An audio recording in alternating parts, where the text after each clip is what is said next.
Connexion au serveur. Bonjour à toutes, bonjour, oui je dis à toutes, c'est peut-être une déformation professionnelle, mais c'est quand même un forum à destination des femmes de plus de 45 ans. On va débuter du coup les conférences de cet après-midi. Il y avait 6 choix et pour le créneau de 14 heures, il y en avait 2. Voilà, vous êtes bien sur l'atelier de Erika Vinchon-Duc qui concerne voilà, la confiance en soi, puisqu'aujourd'hui, on va aborder pendant 1 heure la thématique de se reconstruire après une rupture professionnelle. Donc, soyez les bienvenus sur cet atelier-là. Vous allez passer 50-55 minutes avec Erika. Caroline et moi, nous sommes des salariés de Force Femmes. On gère la partie sud et notamment les inscriptions et l'accompagnement des femmes qu'on suit. Et j'ai le plaisir, moi, de travailler avec Erika depuis 2 ans maintenant, oui. Erika, qui va vous dispenser cette conférence sur se reconstruire après une rupture professionnelle. Elle exerce plusieurs métiers, elle a plusieurs casquettes à son actif. Elle est notamment coach professionnel certifié, consultante en bilan de compétences. Alors, j'ai dit coach certifié, mais elle est aussi superviseur de coach, formée à l'analyse transactionnelle et la communication non violente. C'est une personne qui est profondément passionnée par l'humain, la sociologie, l'écologie. Elle a même créé un organisme de formation en management et en marketing. Donc, vous voyez, plusieurs casquettes à son actif et une vie professionnelle déjà bien remplie. Et en coaching, elle intervient surtout sur les transactions de vie et la communication intra-personnelle, aussi bien en individuel qu'en équipe. Vraiment, elle a à cœur, à travers ce que j'ai pu voir, en tout cas, d'après les retours des femmes qui ont bénéficié de son aide, l'idée, c'est vraiment de se faire découvrir à soi et aux autres le diamant présent à chaque individu, de faire ressortir finalement son potentiel et le meilleur qu'il y a en chacun. Erika a rejoint l'antenne de Force Femmes à Marseille en septembre 2018. Et depuis septembre 2018, elle anime des ateliers sur la thématique de la confiance en soi. C'est une thématique très large. Elle nous a proposé plusieurs thématiques. Là, on a lancé récemment un groupe même de co-développement. Et puis, elle a aussi accompagné en individuel, puisque des fois, j'abuse un petit peu de son temps. Voilà, moi, c'est un véritable plaisir que de travailler avec Erika. Je vais bientôt lui laisser la parole. On va vous poser un petit peu le cadre de comment ça va se dérouler. Voilà, je vois que vous êtes déjà 215 spectatrices. L'idée, c'est qu'on puisse, à travers le chat, bien faire ressortir les questions que vous aurez à nous poser. Ça va se dérouler en 2 temps. On fera donc 2 pauses pour les questions. Et voilà, là, c'est une première pour Erika de le faire en un temps aussi court pour autant de personnes. En tout cas, c'est la thématique de la confiance en soi. On a conscience que c'est le nerf de la guerre chez Force Femmes et chez les femmes que nous accompagnons. Donc, dans chacune des villes où nous sommes implantés, nous avons des pépites comme Erika qui dispensent ce genre de formation, d'ateliers. Donc voilà, là, ce n'est qu'un échantillon de ce qu'on peut vous proposer réellement chez Force Femmes. Erika, je vais te laisser la parole. Voilà, et puis je vois qu'il y a déjà 77 messages. Donc moi, je vais regarder un petit peu ce qui se passe dans le chat et je te laisse poser le cadre justement sur le chat et les questions. Oui, effectivement, j'ai vu aussi qu'il y a pas mal de bonjours, donc bonjour aussi à toutes. Merci Camille, merci Camille pour cette présentation. Merci de m'offrir aussi l'opportunité de pouvoir partager mon expertise et mon expérience aujourd'hui avec toutes ces femmes parce que c'est vraiment une des thématiques et quelque chose qui me tient à cœur, c'est effectivement l'identité et la femme et sa place dans notre société. Voilà. Après ça, ce que je vous propose, si vous êtes d'accord, c'est de partager mon écran. Alors, je vous demande un petit instant. Voilà. Donc, se reconstruire après une rupture conventionnelle, professionnelle. D'accord.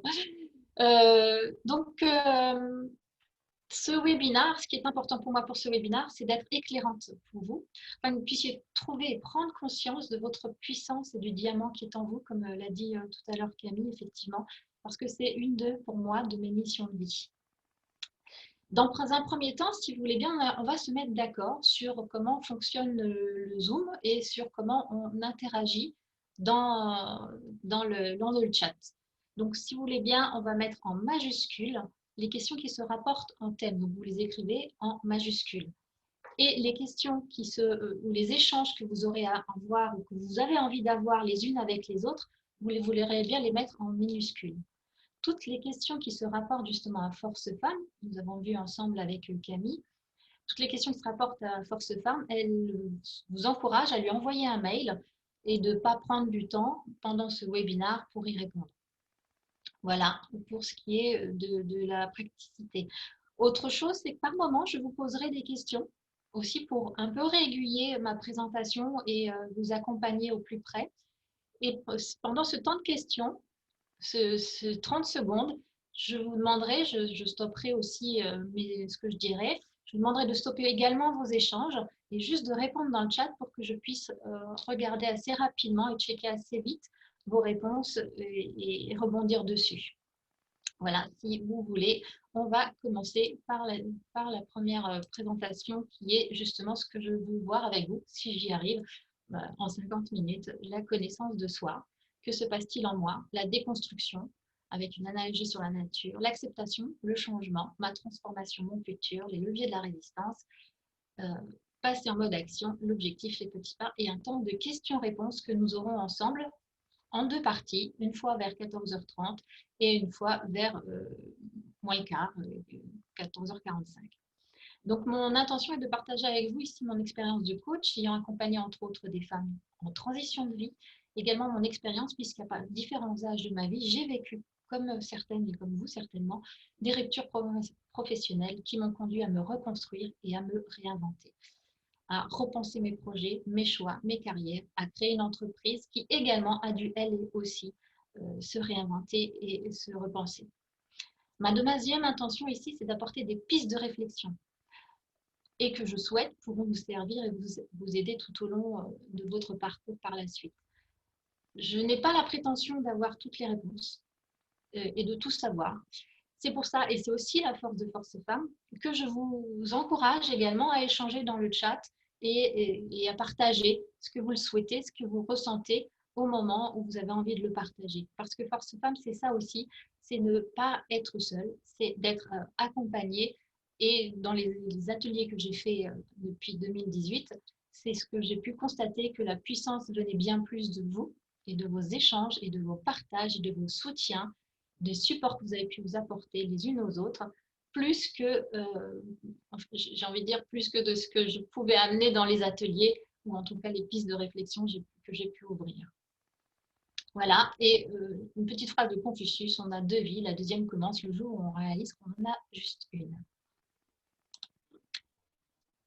Également, pour ce chat et pour ces discussions que vous pourriez avoir, j'aimerais qu'on mette une règle en place, un fonctionnement, c'est-à-dire que je voudrais que vous fassiez bienveillantes les unes avec les autres, mais surtout avec vous-même. Que vous soyez non jugeantes. Donc, pas de jugement de valeur, pas de jugement de qui je suis. Et c'est plus de tourner vers vous que vers l'autre que je le dis. De vous écouter, de vous accepter et d'être authentique. Tout ça va amener justement cette authenticité. Également, ce que je tenais à vous dire, c'est que ce webinaire est enregistré, il me semble. Oui, il est enregistré. Donc, en revanche, le chat n'est pas enregistré. Donc, vous pouvez vous lâcher dans le chat, vous pouvez dire ce que vous voulez, bien sûr en respectant les conditions qu'on vient de voir ensemble. Ça ne portera pas, personne ne verra autre que le comité qu'on est là, donc la confidentialité ensemble. Voilà, ce que je vous propose pour commencer, c'est de faire une petite respiration, inspiration, pour pouvoir un petit peu apaiser tout ce qui se passe ici et de porter votre attention sur votre respiration. Vous pouvez, si vous le souhaitez, fermer les yeux.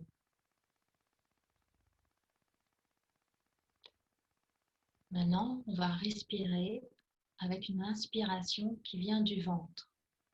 Pour en prendre bien conscience, vous pouvez poser votre main sur le ventre. Vous inspirez et on expire. Encore une fois, vous inspirez et on expire. Tout ça, c'est pour calmer un petit peu tout ce qui se passe en nous aujourd'hui.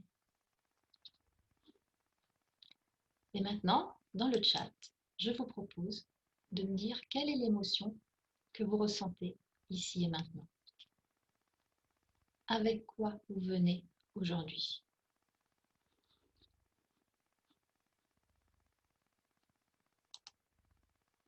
Je vous laisse un temps de réponse.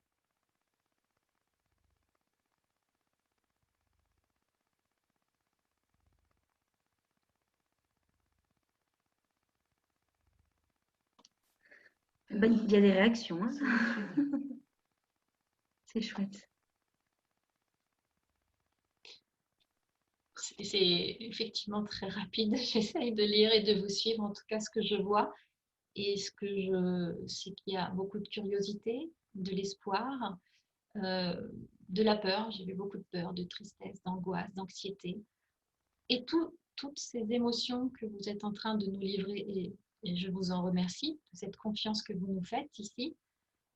Toutes ces émotions, je vais vous les expliquer, pas expliquer vos émotions, mais ces émotions sont des indicateurs, une boîte à outils. Oui, Nora, vous aurez une boîte à outils. Ces indications, ces émotions vous permettre d'être un indicateur et de savoir vous situer. Et une fois qu'on sait se situer, on sait vers quelle étape on va pouvoir aller. Et c'est un peu ce qu'on va voir aujourd'hui. Également, ce que je vous propose, d'ailleurs, félicitations beaucoup et merci encore pour ces partages. Parce que les mots que vous arrivez à mettre ici, ça vous permet, comme je dis, de vous situer, de pouvoir avancer. Et aussi, ça peut permettre aussi de les apaiser et de les partager avec nous. Donc, la prochaine étape que je vous propose, c'est si vous avez de quoi noter à côté de vous, de prendre un cahier, de prendre une feuille, voire peut-être par la suite de vous offrir un cahier, où vous allez faire votre roadbook. Moi, je l'appelle le mien, je l'appelle le roadbook. J'en ai un, il s'appelle le roadbook. Mais vous pouvez l'appeler carnet de voyage, carnet à pépites, journal intime, ce que vous voulez. Trouvez-lui un nom qui vous plaise. Et dedans, on va commencer par noter et commencer cette construction, cette reconstruction. Si on pense et si on reprend la définition plutôt du Larousse, qui est qu'est-ce que se reconstruire? C'est retrouver un état psychologique stable après un traumatisme. Donc, ce qui présuppose, si vous êtes inscrit à cet atelier, c'est que la reconstruction, c'est quelque chose qui vous parle. Ça veut dire que peut-être vous avez vécu quelque chose d'instabilisant, de déstabilisant, et peut-être même un traumatisme. Et ce cahier, le fait de l'écrire, permet de poser les mots et sera un facteur de résilience, sera un ingrédient qui vous amènera vers la résilience. Donc, dans ce cahier, ou en tout cas sur les notes, ce que je vous propose, c'est de commencer à écrire qu'est-ce que je vis actuellement. Donc, c'est un premier pas de votre boîte à outils, c'est qu'est-ce que je vis actuellement.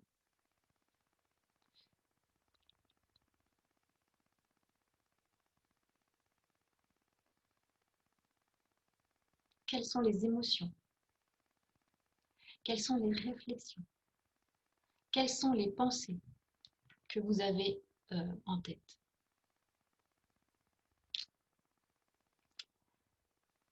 Qu'est-ce qui se passe? Quel est le contexte?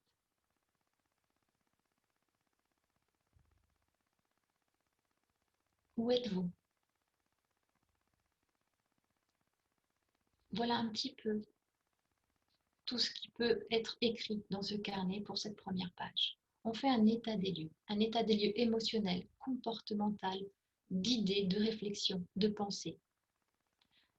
Une fois que les émotions, parce que j'ai vu beaucoup d'émotions qui peuvent être comment dire, assez désagréables à vivre, parce que pour moi, une émotion n'est ni agréable ni désagréable, elle est, mais en tout cas, on peut la ressentir, on peut avoir un sentiment désagréable, ça c'est différent. Donc, une fois que ce sentiment est posé sur papier, déjà, on commence à l'apaiser. Et quand il est apaisé, on peut commencer à travailler avec.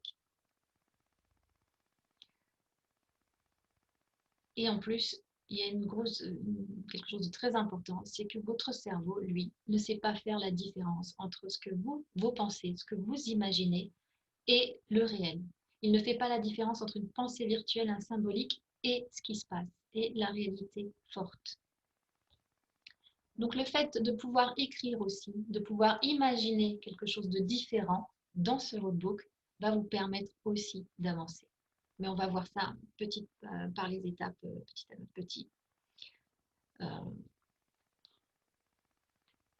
Qu'est-ce que ça veut dire pour vous, se reconstruire? Est-ce que vous voulez bien recommencer dans le chat, s'il vous plaît? Qu'est-ce que ça veut dire pour vous, se reconstruire?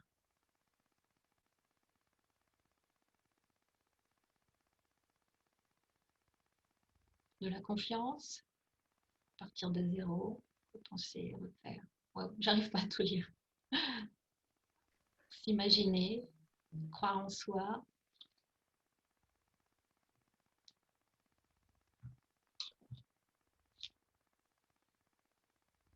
Devenir sereine.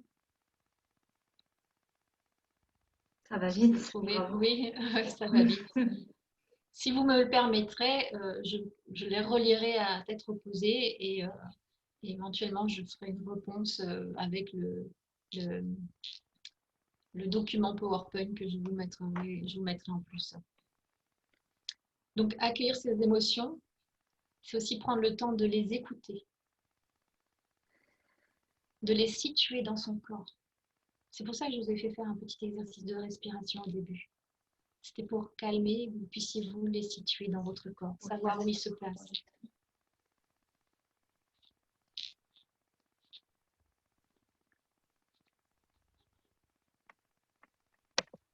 Ok, super. Et je vous encourage encore une fois à écrire qu'est-ce que c'est se reconstruire, parce que c'est commencer à voir au-delà, c'est commencer à avancer, de pouvoir écrire ça. Et c'est commencer à dire à son cerveau, tu vois, c'est là-bas qu'il faut aller. Tu vois, les pensées, maintenant, je les veux dans ce sens. Tu vois, les émotions que je veux vivre, c'est celle-là. Tu vois, ma place, elle est là. Donc, pour bien comprendre, je vais vous faire une analogie avec la forêt. Le cycle de la nature, selon Chris et Albom, c'est un cycle universel. Et donc, on peut penser que ce cycle, on va pouvoir le réutiliser également pour l'être humain. Et c'est ce que d'ailleurs Hudson et d'autres psychologues et psychiatres ont fait et ont travaillé. Donc, on est un arbre aujourd'hui, c'est l'été, les feuilles sont belles, on donne des fruits, ça va bien, on a de l'énergie, la sève est là, on a la joie, c'est de l'enthousiasme, ça fonctionne, je suis performant, je donne de beaux fruits. Puis l'automne arrive, les événements extérieurs arrivant, l'automne arrive, je suis en train de perdre mes feuilles. Donc mon énergie est en train de redescendre. Je me recentre sur moi, je commence à avoir un peu de frustration, un peu de renoncement, il faut que je lâche mes feuilles, il faut que je lâche mes fruits. Et ensuite, on arrive à l'arbre. Vous voyez, l'arbre dans la forêt en hiver, il n'a plus de feuilles, il n'a plus bien, il est seul. Puis, de nouveau, le renouveau, le printemps, l'énergie remonte. Il y a de nouveau la joie, il y a de nouveau des perspectives, il y a de nouveau des projets. On va de nouveau refaire des fruits. Et vous, quel arbre êtes-vous aujourd'hui?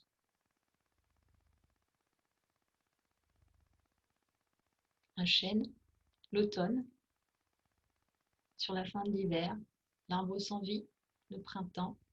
Waouh, le printemps, c'est génial. L'automne, le printemps, l'automne. Et 4. Je vois beaucoup d'hiver, d'automne, et je veux vous dire que c'est normal. Parce que dans le cycle de la vie, c'est là où on est, c'est là où vous êtes. C'est normal. Quand tu es dans une rupture professionnelle, c'est ce qui se passe. C'est-à-dire qu'on vient de finir un beau projet, il vient de se terminer, et on arrive à l'automne. Alors je vois qu'il y a des printemps et c'est super. Et on va expliquer les différentes phases. Donc l'automne, c'est quoi? Euh, donc l'énergie est plus là, elle est en train de descendre. On commence à ressentir, et on l'a vu tout à l'heure sur l'émotionnel, de la frustration, du mal-être. Il faut renoncer à quelque chose, mais on n'a pas envie. On commence à se recentrer sur soi. On a des doutes. Il faut faire du lâcher-prise. Un lâcher-prise, ça veut dire lâcher mentalement, ça ne veut pas dire du foutisme. Il faut faire un lâcher mental. Ou bien l'hiver, parce qu'il y en a qui étaient en hiver. L'énergie est plutôt au plus bas. L'énergie là, elle est vraiment au plus bas. C'est l'immobilisme. C'est ce qu'on appelle aussi le cocooning. C'est la maturation. Là, on est complètement centré sur soi. On ne sait plus où on en est. Je ne sais plus qui je suis. Je ne sais plus quelle est ma place, puisque je l'ai vu. Et là, il va falloir retrouver ses valeurs, se recentrer dessus, faire un travail sur soi. J'ai vu aussi des printemps, et c'est super, parce que les printemps, c'est l'énergie du renouveau. C'est-à-dire que l'énergie remonte doucement. On commence à avoir de la réflexion, de l'exploration, de l'expérimentation. On est centré sur l'extérieur. On commence à aller voir plein de choses, plein d'idées. On capitalise sur ses talents, on poursuit ses missions de vie et on acquérit de nouvelles compétences. Donc là, c'est le printemps. Et ensuite, on arrive de nouveau à l'été. J'ai vu cerisier japonais. J'ai vu très peu d'été. Et là, l'été, c'est normal, puisque l'été, c'est pas du tout la rupture professionnelle. C'est, on n'est plus du tout en train de se réinventer et se reconstruire. Dans l'été, on est construit, on est en alignement, on a l'enthousiasme, on a des projets, on a la joie, ça fonctionne, on est dans la performance. L'été, c'est la renaissance, c'est plutôt le printemps, la renaissance, mais pourquoi pas? On peut aussi le voir comme ça. Et ce que je vous propose pour savoir où vous vous situez, avant ça, je vais un peu vite. Je suis en train de voir le temps, je me dis, je vais quand même un peu vite. Ce que je voulais vous expliquer par ces arbres, c'est que c'est un cycle. C'est-à-dire que si on s'arrêtait là maintenant, on prenait une photo en plein hiver de tous les arbres, on se dirait, punaise, ils sont tous morts, on va tous les arracher, on va tous les tailler, ils sont tous morts ces arbres. Or non, l'arbre n'est pas mort. Il est juste en train de se recentrer sur soi, d'avoir une énergie basse pour pouvoir remonter. Donc c'est un cycle, ce n'est pas une fatalité, ce n'est pas une fin en soi d'être ou à l'automne ou à l'hiver. C'est un cycle, c'est un passage. Il y en a qui vont passer du printemps, de l'été au printemps. Par exemple, chez moi qui suis dans le sud actuellement, les arbres perdent très peu leurs feuilles. L'olivier perd peu sa feuille, l'eucalyptus perd peu ses feuilles. Enfin, il perd ses feuilles, en même temps, il en fait d'autres. Le mimosa, c'est pareil. Donc, ils font un cycle qui s'appelle du printemps à l'été, de l'été au printemps. Mais des fois, il y a des grandes ruptures et là, on est obligé de passer par l'automne. On est obligé de passer par l'hiver. Mais ce n'est pas une fin en soi, on continue et on avance. Il y a une notion de temps, en revanche. Et on n'est pas égaux face au temps.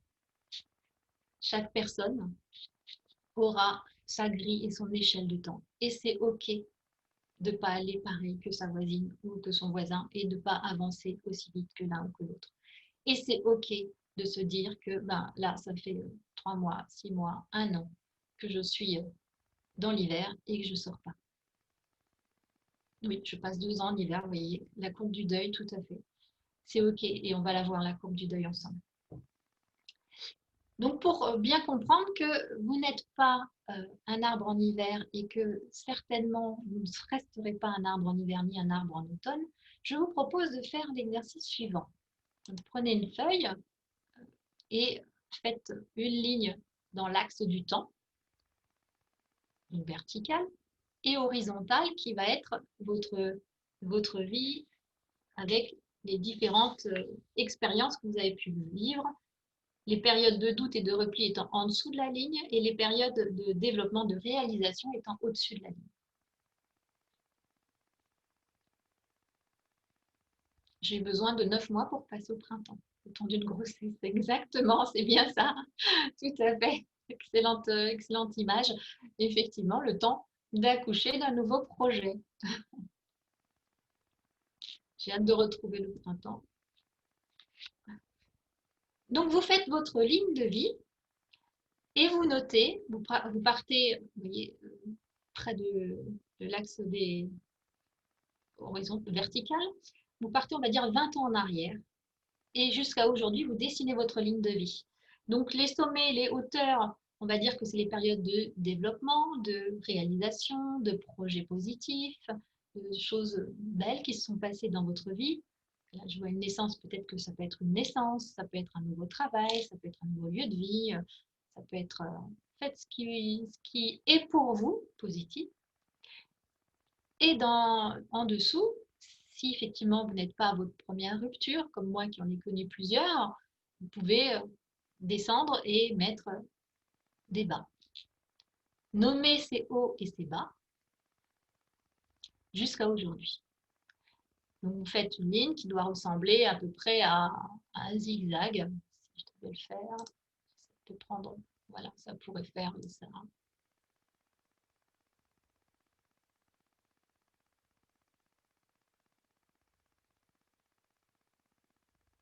Par exemple. Et ensuite, on dessine les 5 prochaines années.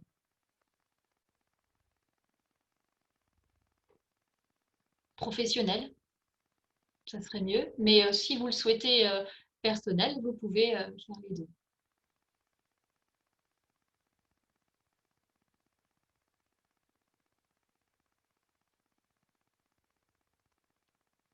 Toutes mes pensées pour vous, Nathalie.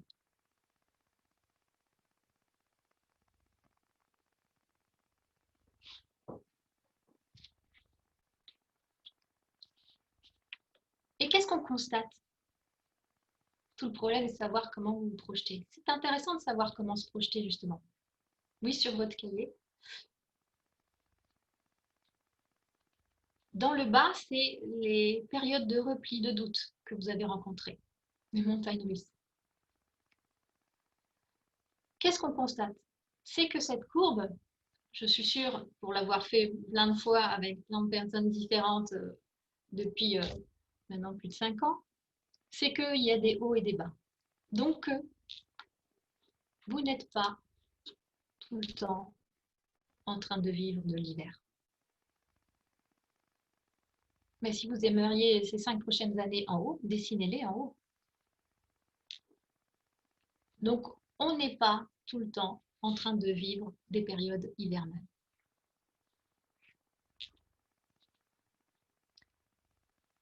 Ce que je vous propose, c'est de vous présenter l'outil, Camille, et ensuite, le prochain outil, c'est la courbe de Hudson, et ensuite de laisser un temps aux questions, justement.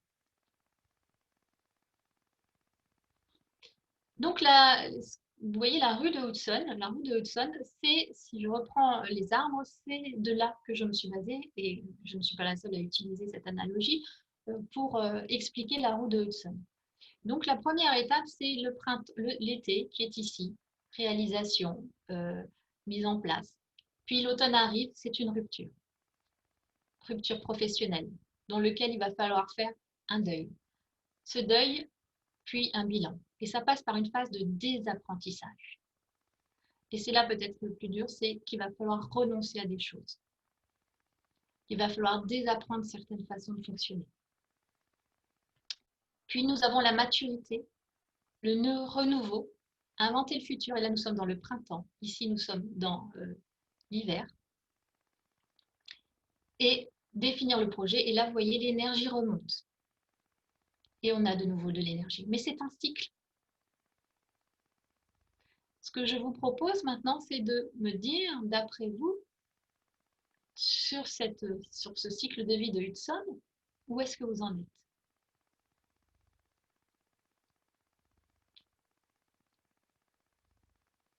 Vous êtes en phase 9, 5, 2. Waouh, super.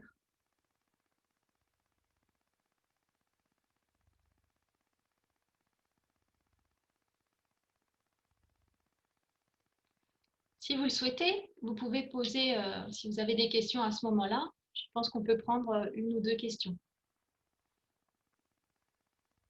Alors les questions, mettez-les bien en majuscules pour qu'on puisse bien faire la différence.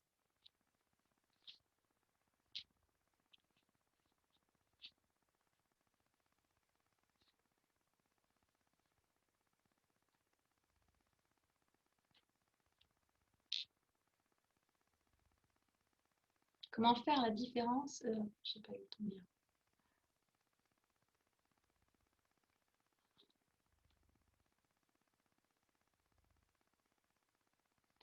Après l'introspection, comment faire émerger des idées et des projets?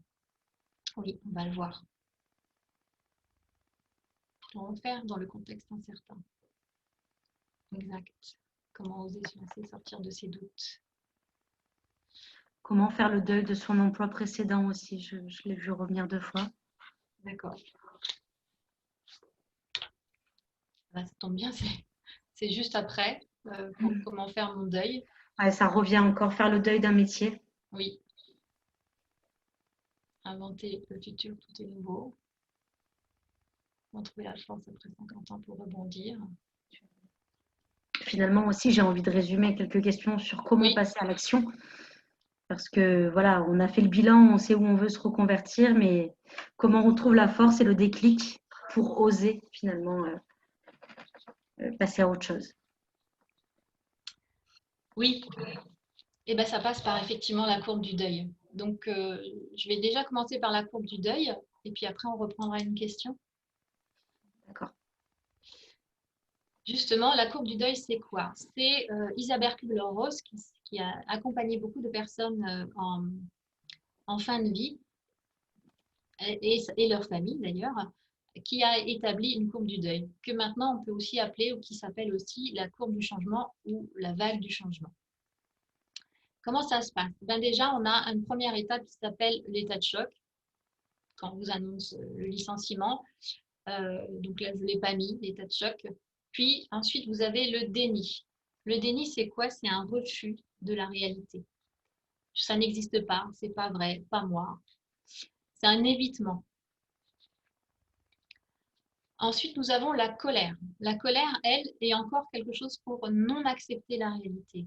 Les émotions de la colère est là aussi pour défendre des choses qui vous sont importantes pour vous. Donc, le travail, quelque part, représente quelque chose d'important pour vous. Puis, et donc à identifier qu'est-ce qui est important pour vous. Puis nous avons la peur. La peur, c'est encore une façon de ne pas l'affronter, mais on commence à ouvrir un petit peu la porte. La peur est là aussi pour, c'est des périodes de stress, d'inquiétude, d'anxiété. On a la peur de l'inconnu. Et très présent chez nous, les femmes, c'est la peur aussi de ne pas être à la hauteur. La peur de ne pas être légitime. Le fameux syndrome de l'imposteur parfois aussi. Comment ça va se passer? Est-ce que je vais pouvoir? Est-ce que je vais y arriver? Est-ce que je vais retrouver du travail? Et le travail, ça représente quoi pour vous? Et ensuite, nous avons la tristesse. Et là, on commence à avoir une acceptation, une prise de conscience de ce qui est perdu, du caractère définitif, des regrets, de la nostalgie. Et enfin, on arrive à l'acceptation, un changement de regard. Et c'est là où il faut faire le changement de regard sur la situation et faire le premier petit pas. Les émotions aussi sont là pour vous communiquer. Tout ce qu'on a vu jusqu'à là, ce sont des émotions qui sont là pour vous communiquer avec votre conscient. Il faut les apaiser pour pouvoir reprendre les commandes. Et pour les apaiser, déjà, c'est la méditation et la respiration, puisque tout ce qui est émotionnel se calme avec la respiration et reprendre la main. Et vous avez vu que sur cette barre descendante, ici, on a des résistances. Les résistances, justement, c'est ce qui nous fait passer la courbe du deuil plus difficilement, on va dire. C'est tout l'intérêt aussi de bien les poser sur papier, de bien les écrire sur votre cahier, ou d'échanger, ou d'être présent à ces groupes d'échange que Force Femmes propose, ou de vous faire accompagner par les bénévoles pour pouvoir les poser, les calmer, les expliquer et en prendre conscience aussi. Parce que des fois, on ne les conscientise pas. Alors, vous avez peut-être déjà entendu ah non, non, moi, je ne suis pas en colère, c'est pas vrai. Non, non, même pas peur, c'est pas vrai, j'ai pas peur. Tout va aller. C'est ce qu'on appelle aussi faire l'autruche parfois. Et le fait d'en parler, d'échanger, de voir que vous n'êtes pas seul, ça aide justement à faire tomber ces résistances. Ça aide à l'acceptation. Dernièrement, justement, sur un des ateliers, une femme me disait, ce qui me fait du bien là, c'est de me rendre compte que finalement, je ne suis pas la seule à vivre la même chose. Finalement, on est plusieurs. Finalement, je ne suis pas quelqu'un d'à part. Finalement, c'est normal ce que je vis. Et je veux vous dire que oui, c'est normal ce que vous vivez. Tout être humain avec une rupture professionnelle, en fonction des conséquences et du contexte, est dans ces états-là. Vit ces émotions que vous vivez. J'ai vécu ces émotions que vous vivez. Et c'est normal. Et c'est OK.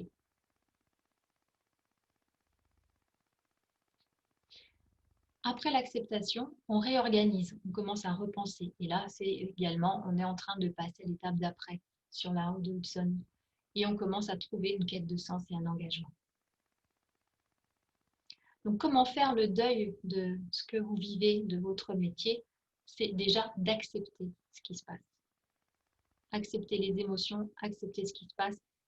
Et la première des choses, c'est vrai que je ne vous l'ai pas dit, je l'ai bien écrit partout, mais je ne vous l'ai pas dit, c'est que la première des choses, la puissance, elle est en vous. Vous avez beaucoup, beaucoup d'ingrédients pour remonter, pour sortir de ça. Vous êtes extrêmement compétente. Vous avez, et ça, vous verrez dans les ateliers qui vont suivre, je crois Camille qui a un atelier là-dessus sur les compétences à 5 heures, je crois, ou à 4 heures, je ne sais plus. Mais vous avez tout ce qu'il faut. Tout à fait. Les compétences, vous les avez. On est là pour vous aider justement à les faire ressortir, à les faire voir, à les entendre. Et il y a également des ateliers sur les CV, sur comment se présenter. La Force Femme met tout en place pour vous aider à accompagner. Mais le premier travail que vous devez faire, vous, effectivement, et là vous l'avez bien compris avec vos remarques dans le chat, c'est ce deuil. C'est renoncer. À quoi je renonce? Et c'est de vous réinventer. Vous avez un champ des possibles inimaginable maintenant. Et de voir cette joie possible. Voilà, je vois Sambala qui nous dit « J'ai eu le déclic lors de mon premier rendez-vous avec Force Femme ». Merci pour ce partage et merci pour ce retour d'expérience. Donc, on est là pour ça. On est là pour vous accompagner et pour vous aider aussi dans ce deuil. Et dans votre cahier, dans votre roadbook, écrivez justement quel est le titre que vous donneriez au chapitre qui vient de se terminer.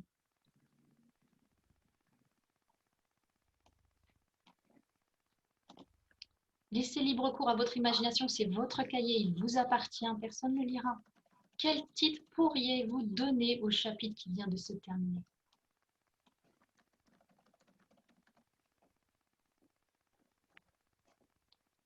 De quoi avez-vous besoin pour passer au chapitre suivant? Vous pourrez encore refaire une page là-dessus.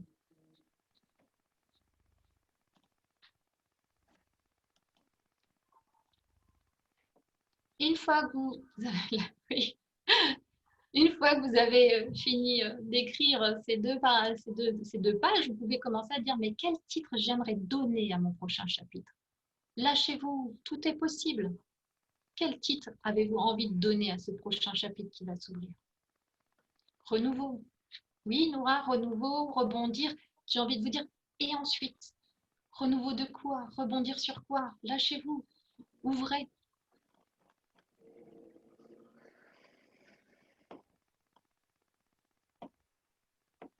C'est pas fini, hein? Déjà les remerciements. Est-ce qu'on devait prendre une autre question?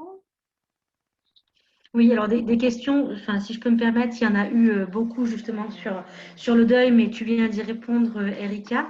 Et puis, il y avait surtout comment réapprendre à faire confiance. C'est quelque chose qui est ressorti plusieurs fois. Alors, faire confiance à qui? À soi ou aux autres? Aux autres, c'était beaucoup. D'accord, faire confiance aux autres.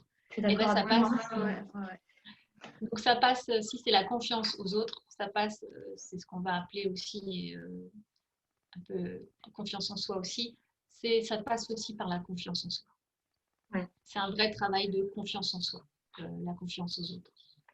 Parce que si vous ne vous faites pas confiance à vous-même, vous ne pouvez difficilement faire confiance aux autres. Et encore une fois, là, ça peut être c'est un autre exercice que je n'avais pas prévu de traiter là et qui n'était pas le thème, c'est de travailler sur toutes les pensées négatives et les petites personnes là qui parlent derrière votre tête là et qui vous disent des petites choses négatives sur vous, sur les autres, sur l'univers, sur le Covid, sur etc., sur le gouvernement, sur tout ce qui se passe autour de soi. Toutes ces pensées négatives, comment on fait pour les transformer en pensées positives? Comment on fait sans, je ne suis pas en train de vous parler de béni oui-oui et de choses qui ne sont pas, voilà, tout le monde il est beau, tout le monde est gentil. Je fais non, comment on fait pour vivre avec dans la réalité et les transformer en pensée aidante, on va dire ça plutôt, en pensée aidante pour pouvoir avancer. Et pour ça, je vous propose justement, pour travailler sur la confiance en soi, voilà ce que j'avais pensé et fait, et ce que je fais dans les ateliers. Je fais la marguerite. Alors, la marguerite, c'est quoi? Vous pourrez trouver d'autres façons de faire. Moi, c'est la marguerite. C'est une pétale. Après, vous pouvez agrandir les pétales, c'est ça qui est beau avec la marguerite. C'est une pétale représente un ingrédient de l'estime de soi et de la confiance en soi. Quels sont mes talents? Quelles sont mes forces? Vous voyez bien, je ne parle pas de qualité, c'est volontaire. Mon talent, qu'est-ce qu'on me reconnaît? Alors là, pour un petit exercice que vous pourrez faire, c'est d'envoyer un SMS, par exemple, à des personnes ou d'échanger en leur demandant, ou un mail, en leur demandant quel talent tu me reconnais. Ou de demander des recommandations à vos anciens collègues. Ça aide beaucoup à l'estime de soi et à la confiance en soi, les recommandations. Quelles sont mes forces? Quelle est mon expertise? Vous voyez ici, je vous mets quels sont mes domaines d'expertise? Quelles sont mes réalisations dont je suis fière? Listez. Mais là, évidemment, ça, c'est des choses, la marguerite, qui se font vraiment quand on commence à être dans le printemps. Mes expertises, mes relations dont je suis fière. Quelles sont mes valeurs? Les valeurs, c'est qu'est-ce qui est important pour moi? Qu'est-ce qui me donne de l'énergie? Dans quoi, quand je fais des choses, en quoi le temps passe vite? Par exemple, je ne sais pas, vous êtes, pour le Covid, vous avez fait des masques en tissu et vous êtes rendu compte que le temps a passé super vite. Qu'est-ce qui était important quand vous avez fait ces masques? Est-ce que c'est le fait de coudre? Est-ce que c'est le fait de créer? Est-ce que c'est le fait de faire des choses utiles? Vous voyez, et c'est ce questionnement qui va vous donner qu'est-ce qui est important pour vous, quelles sont vos valeurs. Les valeurs, on ne parle pas de valeurs morales, hein, on parle vraiment de ce qui est important pour vous. Si vous voulez, je pourrais aussi vous fournir une liste des valeurs pour vous aider un petit peu. Mais c'est mieux d'aller trouver par rapport aux actions, ce que vous avez fait là où le temps passe vite, vous vous en rendez pas compte, de retrouver ces valeurs derrière. De quoi j'ai besoin? Et là, on parle de besoins fondamentaux.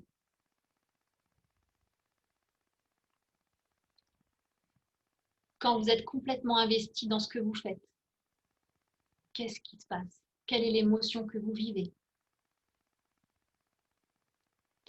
Pour retrouver vos talents, vous pouvez aussi vous appuyer sur une héroïne. Quelle est mon héroïne? En quoi je lui ressemble?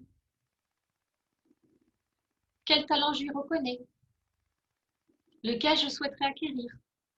Ça permet aussi de voir un petit peu vos forces et vos talents. L'héroïne marche bien et plaît beaucoup et on a de belles surprises avec l'héroïne. Mes ressources, mes points d'appui à ne pas négliger, justement, vous n'êtes pas seul. Là, vous avez des ressources, on est là, il y a Force Femme, mais il n'y a pas que Force Femme. Voilà, je vois Nathalie qui nous dit mon mari, mon fils, Wonder Woman pour la force, effectivement, les talents. Donc, quels sont vos points d'appui? Quelles sont vos ressources? Sur quoi allez chercher un peu plus loin. Vous commencez par tous les domaines de vie. Vous avez des points d'appui, des ressources dans tous vos domaines de vie, que ce soit professionnel, personnel, amical, sportif. même quand vous allez, mon coach, quand vous allez dans les commerces, vous avez certainement aussi des ressources et des points d'appui. Et dernière, je l'ai gardée volontairement, posez-vous cette question calmement, après quelques exercices de respiration. Qu'est-ce que je ferais si je n'avais pas peur? Qu'est-ce que je dirais si je n'avais pas peur? Et je peux que vous recommander de regarder une petite vidéo sur YouTube qui s'appelle « Qui a piqué mon fromage ?» Je vais vous mettre le lien dans le chat. Si je n'avais pas peur, qu'est-ce que je ferais? Qu'est-ce que je dirais? Magnétiseuse, super. J'adore.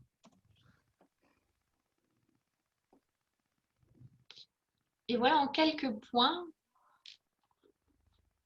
et en faisant beaucoup de raccourcis, quelques points, oui, chef d'entreprise, tout à fait. Quelques points sur quelques outils en fonction de où vous êtes, si vous étiez dans le printemps, dans l'automne ou dans l'hiver, comment faire pour avancer, comment faire pour passer de chaque étape, d'une étape à une autre. Et avec tout ça, effectivement, vous pouvez construire votre devise, vos mots forts, celle qui dirigera vos 5 prochaines années. Ouais, j'adore la mercerie, l'alpinisme, magicienne bienveillante. Bah oui, cabinet de conseil coaching, c'est génial, Brigitte. Comédienne, bravo. Est-ce que la pâtisserie, est-ce que vous avez encore des questions? Est-ce qu'il y a un point sur lequel vous souhaitez que je revienne, sur lequel j'ai peut-être été un peu vite, parce que je me rends compte que j'ai été très vite, finalement.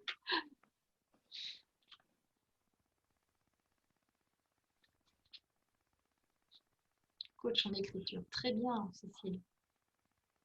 Le nom de la vidéo, c'est « Qui a piqué le fromage ?» Qui a piqué mon fromage, oui, c'est Qui a un petit piqué mon personnage. fromage. C'est un dessin animé. C'est écrit, c'est sorti d'un best-seller américain. Oui, de Spencer Johnson. D'un livre.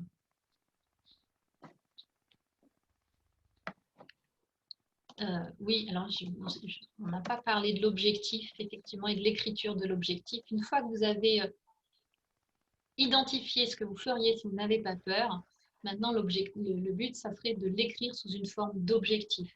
C'est-à-dire qu'il doit dépendre uniquement de vous. Il doit être réaliste, atteignable et temporisé, daté. Et j'ai envie de vous demander là, quel serait le premier petit pas que vous ferez à la fin de cette journée pour vous? Parce que ce qui est important, c'est pour vous. Quel premier petit pas allez-vous faire pour lui, Smart? Quel premier petit pas allez-vous faire pour vous aujourd'hui? Parce qu'on a tendance à penser en grand. Et c'est là aussi le problème de la procrastination et pourquoi on ne fait pas les choses, par exemple, c'est qu'on a tendance à penser l'objectif, et c'est bien de le penser grand, et de se dire, waouh, mais il est tellement haut, il est tellement là, comment je fais moi pour l'atteindre? La première chose, c'est de la découper en plein de petites tâches. Oui, ouvrir le cahier, génial. C'est de découper cet objectif en de nombreuses petites tâches pour pouvoir faire, et c'est là où on a un problème après, nous, de légitimité, c'est de pouvoir, vous voyez, je m'inclus dedans, hein, c'est de pouvoir se féliciter à chaque fois que mon petit pas est fait. Et je vous encourage à vous féliciter à chaque fois qu'un premier petit pas est fait. Quel que soit pour vous, et on pense aussi souvent que oh, c'est rien, ça n'a pas d'importance, mais si, on se félicite. Tout pas est important. Parce que pour gravir une montagne, c'est le premier pas qui compte. Ce n'est pas le dernier, certes, mais c'est le premier. Donc, se féliciter déjà du premier, vous faire un plaisir immédiat. Et ça permet aussi d'avoir tout ce qui est neurosciences et tout ce qui est transmission et dopamine, d'avoir le premier petit pas, commencer le roadbook, c'est de commencer c'est de donner de la dopamine à votre cerveau. Parce que quand vous voyez l'objectif en haut, en grand, et ben avant d'avoir la dopamine, c'est un peu comme vous voulez carreaux de chocolat tout de suite ou la tablette plus tard. Ben là, vous êtes en train de vous dire, bah, ce sera la tablette plus tard, donc pas trop envie de commencer, c'est loin, je ne vais pas l'avoir. Donc le but, c'est d'avoir des petits carreaux pour avoir la tablette en globalité à la fin. Donc, quel est le premier petit pas pour donner cette dopamine, de se donner cette plaisir et ce joie pour pouvoir vous féliciter et vous remercier de l'avoir fait. Donc, si c'est, comme je viens de le voir, faire du sport, afficher un tantrum devant sa glace, ou là, je suis en train de dire ce que vous écrivez, ou acheter ce cahier, ce roadbook et le commencer et écrire les exercices que je vous ai proposés, eh ben, félicitez-vous quand vous l'avez fait. Félicitez-vous de ce que vous avez fait. Et à la fin de la journée, félicitez-vous d'avoir fait ce que vous avez fait dans cette journée pour pouvoir avoir cette hormone de récompense et pour pouvoir recommencer. Lâchez-vous. J'ai envie de vous dire. Camille, est-ce qu'il y a des questions que l'on peut prendre puisque je sais que l'on doit clôturer dans 4 minutes. Ouais, il ne nous reste pas beaucoup de temps. J'ai envie de dire que les questions qui reviennent encore, là, ce qu'on peut voir, c'est sur le deuil, mais tu l'as déjà abordé. Certaines personnes souhaitaient aussi revoir. Vite, je me doute. Voilà, mais après, comme encore une fois, c'est quelque chose qu'on pourra aborder en groupe bien plus restreint au cours de l'accompagnement chez Femmes. Et une information que je peux vous donner, puisque plusieurs d'entre vous ont fait la remarque de vouloir revenir sur des slides précédentes qu'Erika a pu vous passer, sachez que cette visio là de 50 minutes qu'on vient de passer ensemble sera disponible gratuitement et vous pouvez revoir autant de fois que vous le souhaitez sur notre chaîne YouTube Force Femmes. Ça n'a pas été retransmis en live à l'instant T puisqu'on a eu des soucis techniques, mais c'est enregistré et ce sera posté dans les heures qui suivent. Et sinon, je peux les transmettre avec plaisir. Ok. Donc, sinon, inscrivez-vous à Marseille et vous verrez Erika. Voilà, lors des ateliers. Et comment avancer malgré sur le contexte sanitaire. Peut-être que tu as des éléments aussi à proposer, étant donné que pendant le confinement, Erika a pu proposer des ateliers sur comment mettre à profit, je crois que tu l'appelais comme ça, comment mettre à profit cette période de confinement. Et j'ai aussi fait des ateliers pour une autre association sur la résilience. Voilà. Donc, on pourrait monter effectivement, là, ce que je vois dans les retours, c'était les thèmes de la résilience. Donc, on pourrait monter un atelier sur la résilience. Et si vous me permettez, je vais lire, du coup, s'il me reste 2 minutes, de vous lire un texte de Marianne Williamson, que vous avez peut-être déjà entendu. C'est « Notre peur la plus profonde n'est pas d'être inapte. Elle est que nous puissions être dotés d'un pouvoir sans commune mesure. C'est notre clarté dans notre zone d'ombre qui nous effraie. En fait, quelle place ne méritez-vous pas? On n'apporte rien au monde en se dévalorisant. Il n'est pas éclairé de se faire plus petit que l'on est, simplement pour rassurer les autres autour de nous. Nous sommes nés pour manifester la joie autour de nous. Nous sommes tous conçus pour briller. C'est pas donné à quelques-uns, c'est en nous tous. En laissant briller notre propre lumière, nous donnons inconsciemment aux autres le pouvoir d'en faire autant. Si nous libérons notre propre peur, notre présence seule pourra aussi libérer les autres. J'ai envie de dire briller, parce que c'est comme ça que vous rayonnerez dans le monde et vous permettrez aux autres de rayonner autour de vous. Et les gens qui vous sont chers. Montrez l'exemple, brillez. Voilà. Retour à l'amour de Marianne Williamson. Je me permets d'applaudir pour les 300 participantes parce que c'est magnifique de terminer comme ça. Les retours sont excellents. Erika, je parle peut-être à ta place, mais tu n'as pas de chaîne YouTube? Non. À ton nom? C'est la question qui a été posée. En revanche, pas de chaîne YouTube à mon nom. Erika a un compte Twitter. Je l'ai tweeté en tout début de conférence. Donc Twitter, j'ai un Instagram sur Retrouver sa voix, justement. Voilà, donc j'ai tweeté avec le compte de Force Femmes en tweetant bien Erika si vous souhaitez la contacter. Peut-être que ça va lui donner l'idée d'une future vocation est de faire une chaîne YouTube, mais en tout cas, merci pour vos retours qui sont extrêmement positifs. Voilà, et puis j'espère que ça a répondu à vos questions. Merci pour cet exercice, Erika, parce que merci à vous. Merci. J'espère que ça a aidé. Ah oui, c'est un challenge pour moi aussi, parce que en fait, je me rends compte que j'ai pas dit les trois quarts de ce que j'avais prévu. Ouais. C'est toujours comme ça, mais je savais que je pouvais compter sur toi. J'étais convaincue que ça allait se dérouler ainsi. Alors, un grand merci à nouveau. Et puis, une fois que tout est en ligne sur notre chaîne YouTube, je vous envoie le lien à toutes pour que vous puissiez revoir encore et encore ce chouette moment qu'on vient de partager tout ensemble. Merci à vous toutes pour ce que j'appelle des chauds doudous. Enfin, c'est pas moi qui l'appelle, c'est Claude Steiner, des chauds doudous, des signes de reconnaissance que vous me donnez. Et j'espère pouvoir en faire autant pour vous. Ça me fait beaucoup de bien. Merci beaucoup. Merci de votre écoute. Et puis, je fais de la pub pour les ateliers. Ensuite, on passe à l'atelier sur optimiser son profil LinkedIn. J'ai vu 2 ou 3 personnes dire qu'elles en avaient besoin d'une formation. Donc là, on passe sur un atelier réseaux sociaux professionnels. Namasté, j'ai vu. Namasté. Namasté. À bientôt, Erika. Au revoir. À bientôt. Au revoir. Au revoir.